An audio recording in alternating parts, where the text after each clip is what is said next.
കോൺഗ്രസിന്റെ പ്രമുഖ നേതാവ് കെ കരുണാകരന്റെ മകൾ ബി.ജെ.പിയിൽ ചേർന്നതിനെ ട്രോളി രസിച്ച CPM-കാർക്ക് വലിയ തിരിച്ചടി നൽകിക്കൊണ്ട് CPM-ന്റെ പ്രമുഖ നേതാവും ദേവികുളത്തിന്റെ മുൻ MLA-യുമായിരുന്ന എസ് രാജേന്ദ്രൻ ബി.ജെ.പിയിലേക്ക് പോകുന്നു എന്നുള്ളതാണ് ഏറ്റവും പ്രധാനപ്പെട്ട വാർത്ത.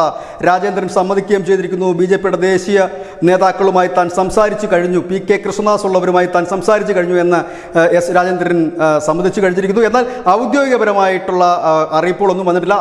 ബി.ജെ.പിയുടെ ദേശീയ നേതൃത്വവുമായി സംസാരിച്ചു. കാരണം കഴിഞ്ഞ കുറേ നാളുകളായി CPM-യുമായി ഇടഞ്ഞു നിൽക്കുന്ന ഒരു നേതാവ് കൂടിയാണ് എസ് രാജേന്ദ്രൻ.